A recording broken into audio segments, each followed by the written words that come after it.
over to Sharon and we talk Rachel's Farm. Seeing as we've already gone through it and spoken about Rachel Ward and Brian Brown and who we remember that what we remember them for and all that kind of stuff. So tell us about Rachel's Farm, Sharon.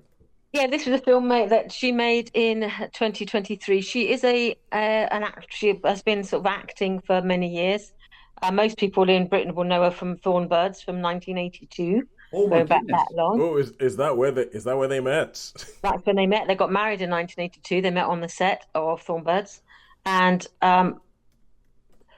since that time, Rachel has been living in Australia with her husband Brian Brown and their family, and they bought this property in sort of on the east coast of Australia, because she's very English. She was grew up in the Cotswolds in sort of like a very rural setting, and relocating to Australia was a little bit of a struggle for her. So when she wanted a place in the country to be sort of more like what is familiar to her. Yeah. And then they found this farm, which is like green, it's got trees, it's got wildlife. Even though it's like Australian versions, it's still like a rural, recognizably sort of, green and sort of leafy area.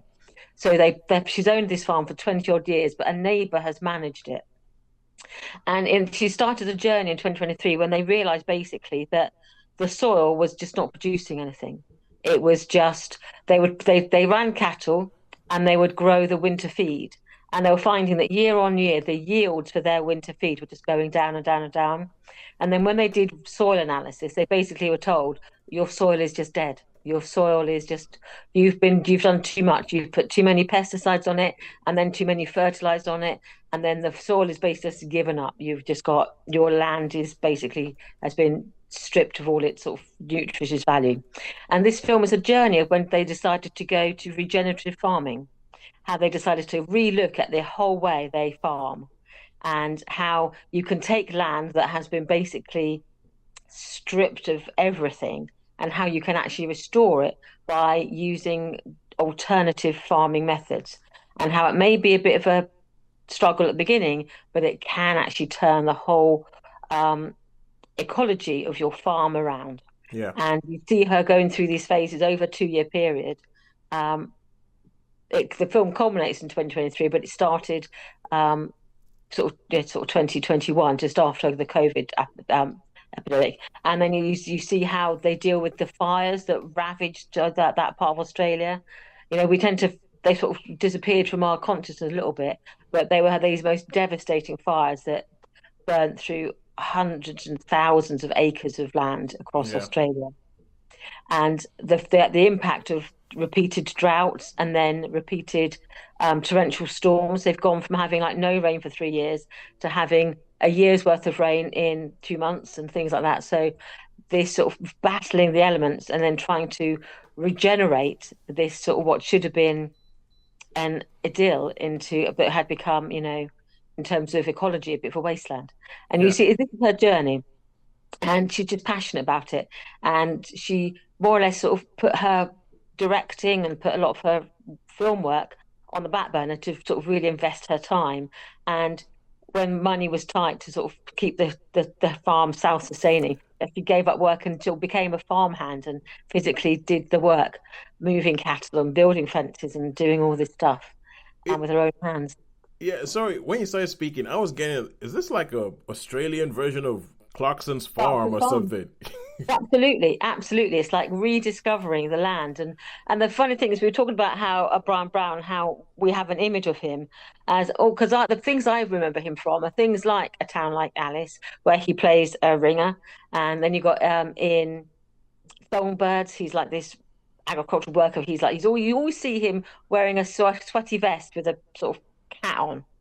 Without the He's cork, kind but of like that he's kind sort of of like he was like your stereotypical 80s 19 idea of what an Australian was. what an Australian looks like, yeah. And then when you actually meet him, he says, "I'm a townie." He said, "I'd rather be surfing." And he said he was raised in a town. He's always lived his life in a town. He says he's got absolutely no interest in the farm. It's somewhere they've always had, but whenever they sort of spend the time there, he's just like, no, this is just not me at all. So it almost like it opens a little window on their lives and the fact that they've been sort of utterly devoted to each other. And they've also had this long sort of loving marriage since 1982. But effectively, how the image you have of them, her has been like this English. When you hear someone in some circumstances with an English accent, you tend to think they're going to be like an urbanite. They're going to be very, especially if someone with her background who's comes from like a quite a well-to-do background Yes. expect her to want to be wearing designer clothes and to be just so. Whereas she's Elizabeth Bennet in the like, 21st century. yeah, you see, but she's the one who wants to be out there. You see her like picking up cow dung and to break it apart to see if there are dung beetles in Do it. you And think you see him going like, no way. It was a complete opposite of what you pictured them to be. do you think sometimes that I mean, I think with some of these reality things, I'd sometimes think if they do stuff for the actual show itself and there's not like a genuine thing, it's like they play up a little bit or they find situations which looks good for the camera, Yeah. looks good for the thing, and I would agree with that had it been for a television series, but I think where this was a film and it was a passion project, I think she was just like she's a filmmaker, so I think she just recorded certain bits and then made a film. I think the film came after this journey.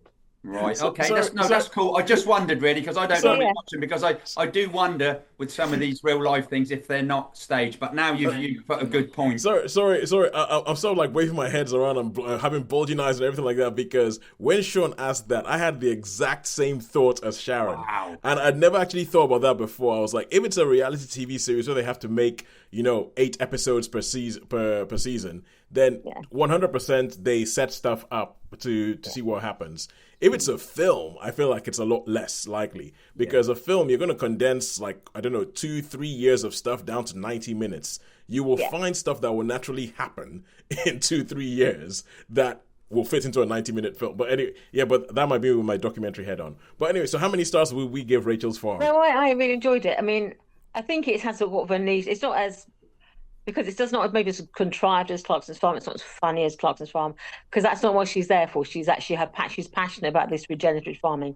So for me, it was a 4 absolutely because I was really fascinated by it and I found it was just really interesting. But I think if you wanted to give a judgment on like how commercial it would be, probably a 3. But for me, if it's my own personal rating, I would probably say for me it was a 4 because I found it fascinating, interesting, and just gave me a window into something I'd have no experience of. I mean, I'm never going to go to sort of northeast Australia to see what regenerative farming looks You like. So never know, yeah, it's like Sharon. a You never window know. into a new Strange world. things happen. Yeah, Strange things I've got lots happen. of friends in Australia, but they're all southwest. So, All but no, right. yeah, I liked it. I liked it. All right, cool. Good stuff.